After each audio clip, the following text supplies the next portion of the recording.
بھی ہوتی ہے۔ میرے رسول کریم علیہ السلام بڑے انہماک کے ساتھ، بڑے توجہ کے ساتھ۔ اچھا، ایک کام اور ہوتا ہے ہمارے ہاں، وہ کیا ہے؟ اگر کوئی یتیم مال چھوڑ گیا نا اس کا باپ، تو پھر تو بارے نہیں آ رہے ہیں اس کے، پھر تو اللہ خیر کرے کہ بہت سارے مل جائیں گے کفالت کرنے والے، بہت سارے ملیں گے دھیان رکھنے والے، بڑے سارے ملیں گے توجہ دینے والے۔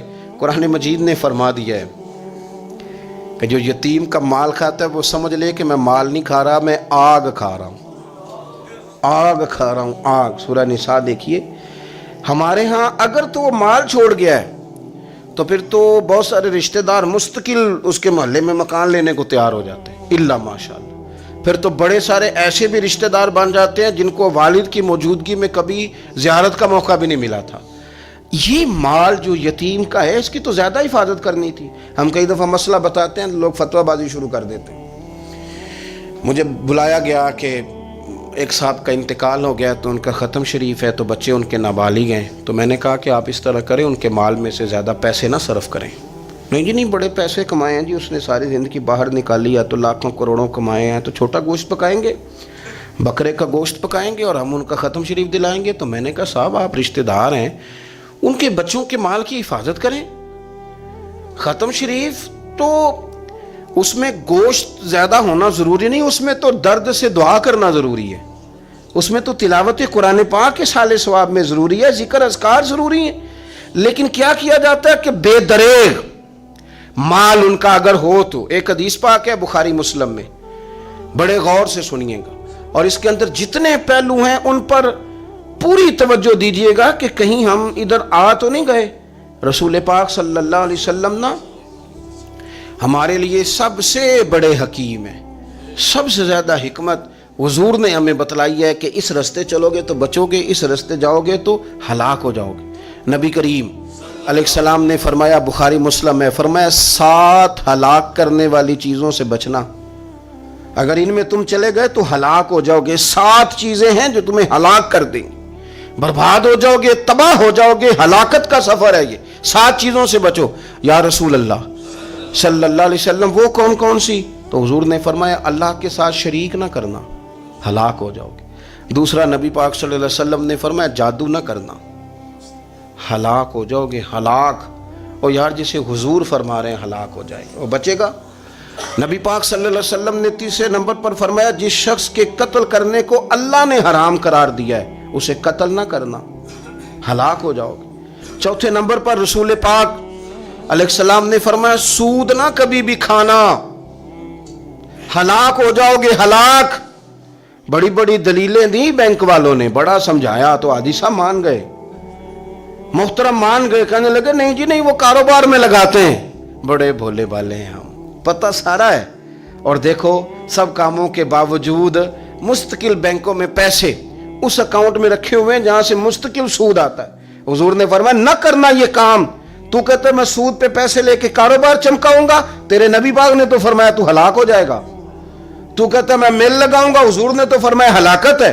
تو کہتا ہے میں بڑا کچھ کر جاؤں گا تو ہلاکت ہے۔ اچھی طرح سمجھ لیں، اصل مال بھی ضائع ہو جاتا ہے اس بندے کا جو سود کا مال ملا لیتا ہے، اصل برکت بھی اڑ جاتی۔ اور میرے نبی پاک صلی اللہ علیہ وسلم نے 5ویں نمبر پہ فرمایا یتیم کا مال نہ کھانا، ہلاک ہو جاؤ گے، نہ کھانا ان کا مال، یہ کروڑوں ہو، اربوں ہو یا 10 روپے ہو، یتیم کا پیسہ نہ کھا جانا، ہلاک ہو جاؤ گے، ہلاکت تمہیں آ لے گی۔ اور پھر 6 نمبر پر نبی پاک علیہ السلام نے فرمایا کفر سے جہاد ہو رہا ہو تو کبھی پیٹ پھیر کے بھاگنا نہ، ہلاک ہو جاؤ گے۔ اور 7ویں نمبر پر اللہ کے رسول نے فرمایا بے قصور اور بے گناہ عورت پر تہمت نہ لگانا، بلا وجہ بہو کے کھاتے نہ کچھ ڈال دینا، بلا وجہ بھابھی اور بیوی اور کسی بھی خاتون پر کوئی الزام بے قصور عورت پر بہتان نہ لگانا۔ مار مار کے ایک شخص نے بحال کر دیا بیوی کو، اور بعد میں پتا چلا کہ جی مجھے شک ہے تعویذ کراتی ہے۔ کیا آپ کی سوچ ہے؟ مسلمان اللہ کو ماننے والا اور اس باتوں پر الزام لگائے گا تعویذ کرا کے لاتی بے قصور عورت پر بہتان؟ ایک تو بات ہے اسے مارنا، اور ایک یہ ہے کہ کوئی تکلیف دینا، اور ایک خالی اتنی بات کی کہ بہتان بھی نہ لگانا اس پر۔ الزام نہ لگانا، یعنی تم نے صرف بے قصور عورت پر الزام ہی لگایا تو حضور فرماتے ہیں ہلاک ہو جاؤ گے۔ یہ ہلاکت والا کام ہے، لیکن ہم بغیر سوچے سمجھے کہہ دیتے ہیں اس نے کہا ہے، اس نے کیا ہے، یہ کرتی ہے، یہ کام نہیں کریں۔ یہ 7 وہ چیزیں ہیں جو ہلاک کر دیں گی۔ نبی پاک صلی اللہ تعالیٰ علیہ وآلہ وسلم فرماتے ہیں میں نا جنت کا دروازہ کھولوں گا تو ایک عورت کو نا میں سبقت لے جاتے ہوئے دیکھوں گا، یعنی وہ جلدی سے جنت میں داخل ہو رہی۔ یا بعض شارحین کہتے ہیں کہ حضور داخل ہوتے ہی سب سے پہلے اس کا چہرہ دیکھیں گے، حضور فرمائیں گے تو پہلے ہی آ گئی بی بی جنت میں، حضور نے دروازہ کھولا تو جلدی سے نظر آئی، تو پہلے آ گئی۔ سب نے لکھا ہے کہ اس عورت کی شان یہ ہے کہ سب سے پہلے جنت میں گئی۔ میں نے حدیث پڑھی تو میں نے نیچے حاشیے میں لکھا، میں نے کہا میرا خیال یہ ہے کہ اس کی زیادہ شان یہ ہے کہ جنت میں اس کی سب سے پہلی ملاقات مدینے والے محبوب سے ہو گئی۔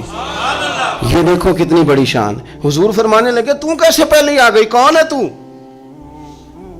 وہ کہنے لگی حضور میں بیوہ ہوں، میرے بچے یتیم تھے، میں نے ان کی خاطر نہ بیٹھی رہی، میں نے نکاح نہیں کیا، میں نے ان یتیموں کی پرورش کی، بیوہ بن کے زندگی گزار دی، ان یتیموں کے لیے بیٹھی رہی۔ اس کو جائز ہے، یہ کر سکتی تھی، لیکن اس نے سوچا کہ میں ان کی نگہبانی یتیموں کے لیے بیٹھی رہی۔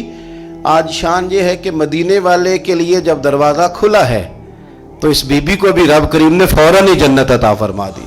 یہ سب سے پہلے گئی۔ میں نے دیکھی ہیں ایسی عورتیں 23 سال میں بیوہ ہوئی پر عمر بچوں کے نام کر دی۔ اسے پتہ تھا کہ کل کو جب یہ بڑے ہوں گے تو یہ اپنے کمرے کا دروازہ بند کر لیں گے، یہ نہیں پوچھیں گے کہ اماں سوئی ہے کہ جاگ رہی ہے، ان کا آنا جانا الگ سے ہو جائے گا، ان کے تعلقات اپنے ہو جائیں گے، پر یہ بیٹھی رہی، یہ بیٹھی رہی۔ اس نے بچوں کو وقت دیا تو بچے تو کیا اس کو صلہ دیتے تھے، رب نے یہ صلہ دیا ہے کہ سب سے پہلے اسے جنت میں داخلہ عطا فرمایا۔